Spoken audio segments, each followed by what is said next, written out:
Assalamualaikum warahmatullahi wabarakatuh. Balik lagi di channel Akbar CK. Di tengah teriakan adili Jokowi Gibran, adili keluarga Pak Jokowi oleh kader PDIP.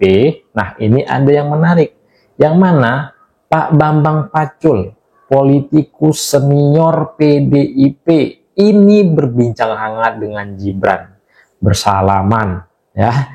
Dan juga Puan Maharani, anak biologisnya Megawati.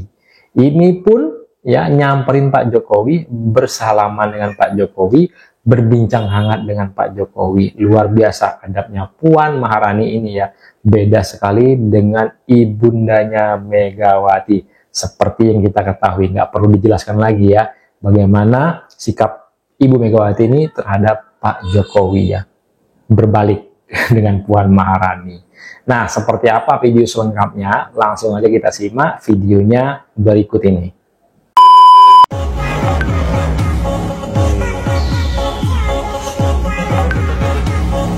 Deddy Sitorus, mana Deddy Sitorus?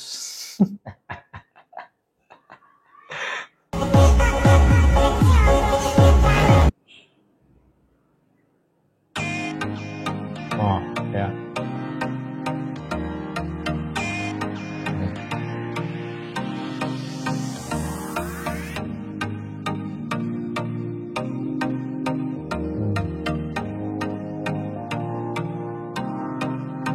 Nampak nih Puan Maharani berbincang hangat dengan Pak Jokowi ya. Sepertinya Pak Jokowi menanyakan gimana, apa kabar Ibu Megawati.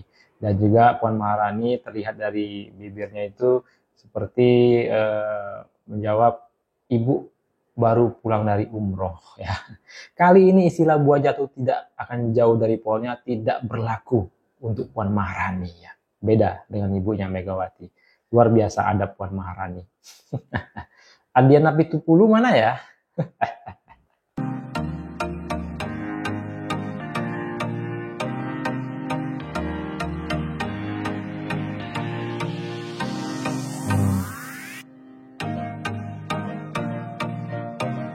Semua disamperin, disalamin.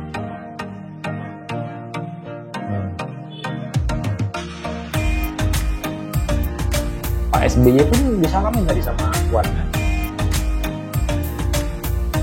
Nah, ini Laksamana Soekardi ya. Beliau ini adalah salah satu pendiri PDIP juga ya. Nah, kita akan mendengarkan penjelasan dari Laksamana Soekardi terkait PDIP dan Megawati. Langsung kita simak. Itu lagi yang apa, hak prerogatif. Hak prerogatif ketua umum ya. Ketua umum itu berlawanan dengan ajaran Bung Karno. Memilih calon presiden terserah, tergantung seorang diri. Padahal Bung Karno mengajarkan musyawarah untuk mufakat. Tidak ada itu hak prerogatif. Jadi saya juga sebagai orang yang berdarah-darah ya mengorbankan banyak waktu saya muda dan uang dan lain sebagainya. Itu agak sedih juga melihat arah PDIP seperti ini. Megawati berhasil mempertahankan kursi ketua umumnya, tapi PDIP tidak berhasil ikut membangun negara dan bangsa dalam hal demokrasi, dalam hal ekonomi dan lain sebagainya. Bahkan tidak ikut membangun tradisi demokrasi di dalam partainya sendiri. Itu ya? yang penting karena kan partai itu dianggap pilar demokrasi.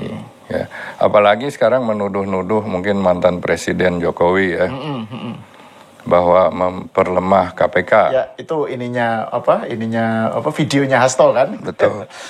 Sekarang yang membuat undang-undang siapa? Yang memiliki hak legislasi siapa? Kan DPR.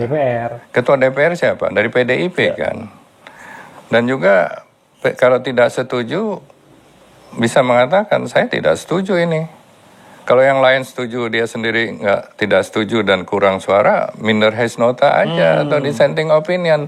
Kasih lihat aku nggak setuju nih. Kok dulu diam-diam aja, apalagi katanya pernah tidak setuju untuk 3 periode ya. Kenapa ini tidak diterapkan gitu loh? Itu kan benar apa enggak saya juga nggak tahu, tapi kenyataan strukturnya ya begitu. Jadi DPR itu memiliki kekuasaan legislasi yang luar biasa. Memilih ketua KPK.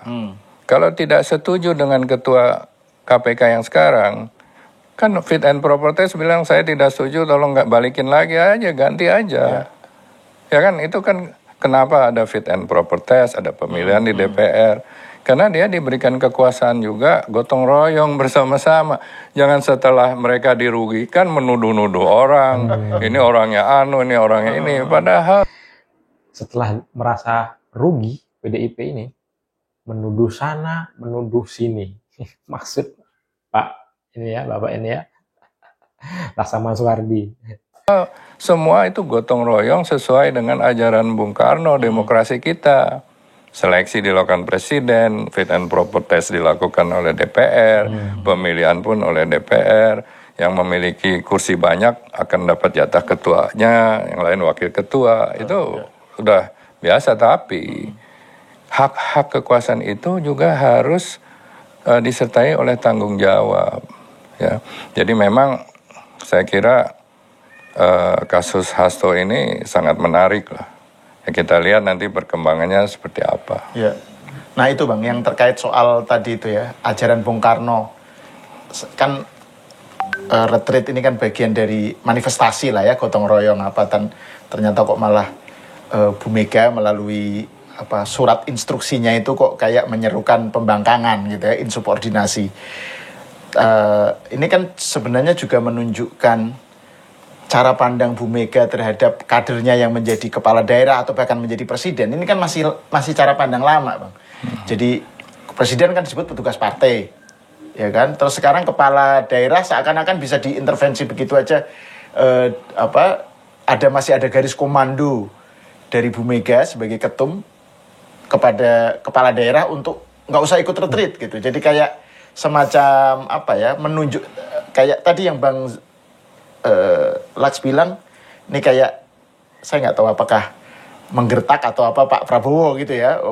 Kalau ini kalau kasus Hasto diteruskan, ini loh kekuatan saya gitu. Ya. Tapi ini kan mindset yang sebenarnya nggak tahu ya, Bu Mega kan memang cara pandangnya begitu ya terhadap kepala daerah atau presiden. Seakan-akan semuanya bawahannya gitu loh Bang. Ya, itu sebuah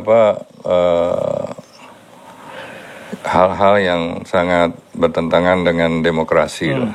Ya.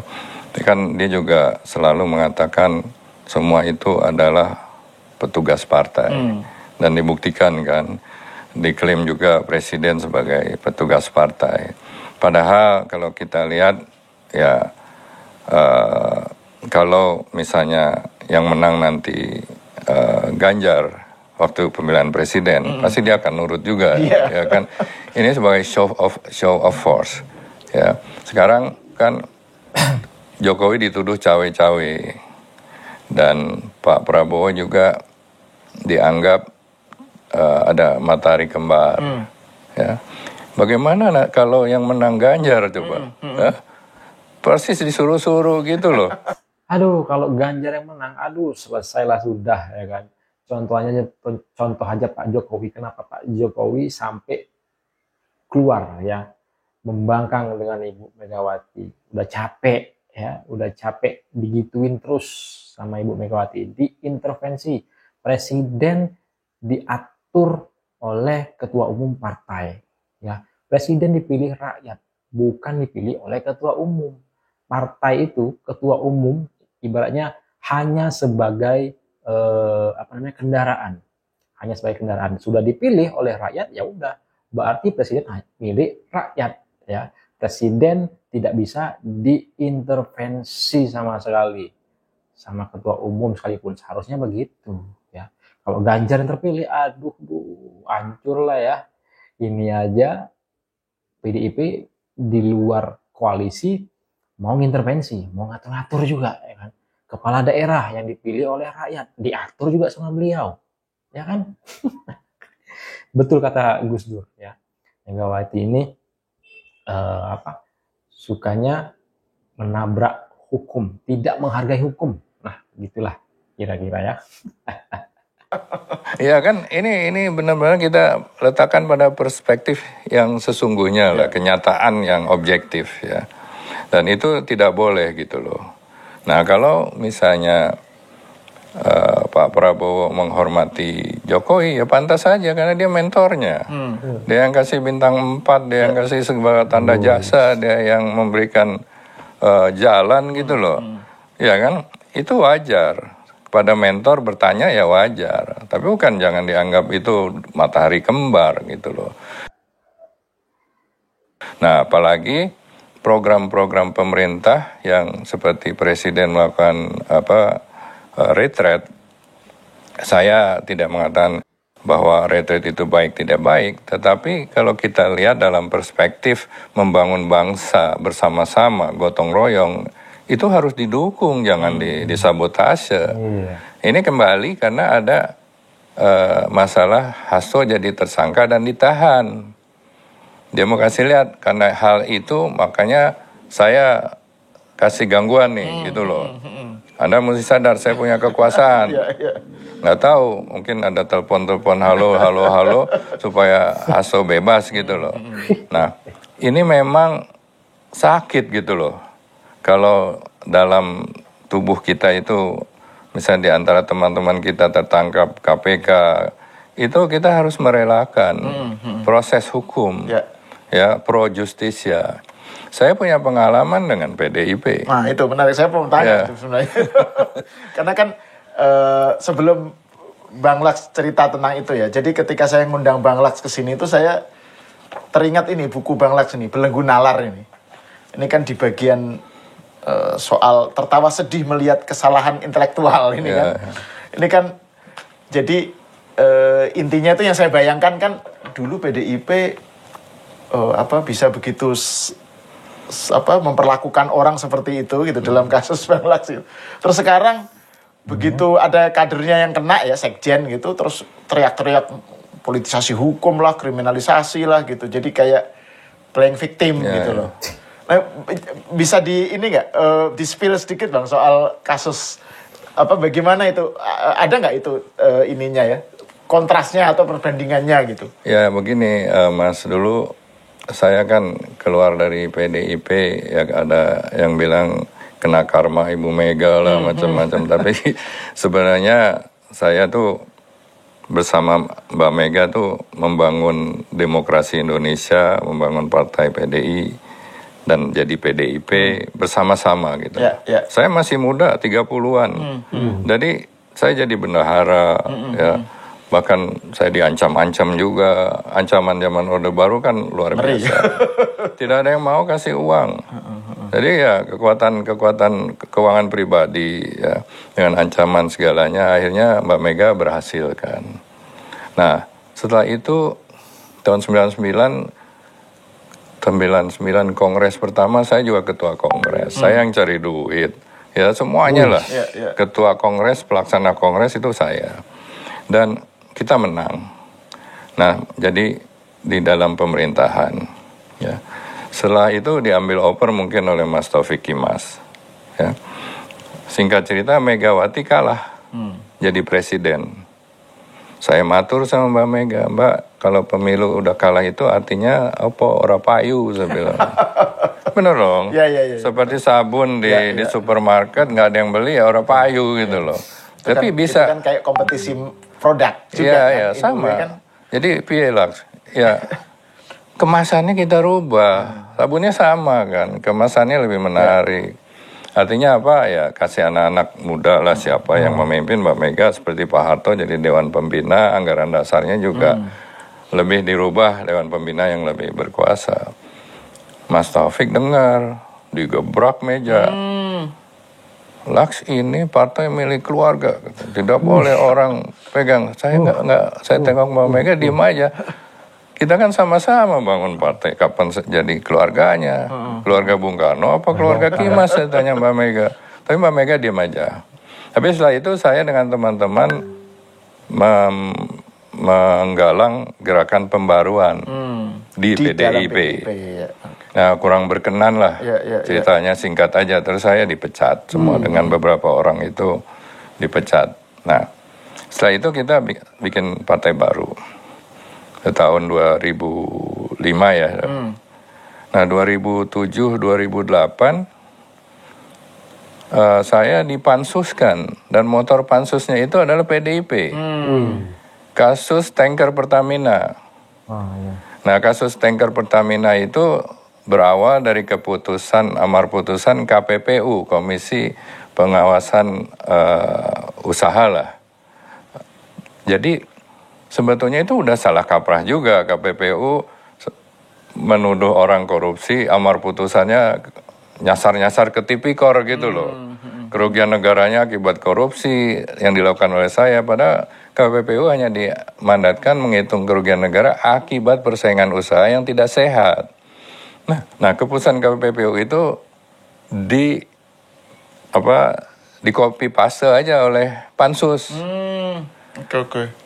Dan saya Pansus DPR yang dimotori oleh PDIP. Luar biasa ya. Dibongkar semua oleh Laksamana Soekardi ya. Udah berdarah-darah, udah habis uang banyak, sampai digitukan ya. Dibilang ini partai keluarga. Ada kacau lah. Nah, silakan ketik komentar kalian kalau komentar terkait video kita kali ini ya. Jangan lupa like dan subscribe-nya agar tidak ketinggalan informasi dan notifikasi dari channel ini. Saya Akbar CK. Assalamualaikum warahmatullahi wabarakatuh. Salam sehat selalu. Bye-bye.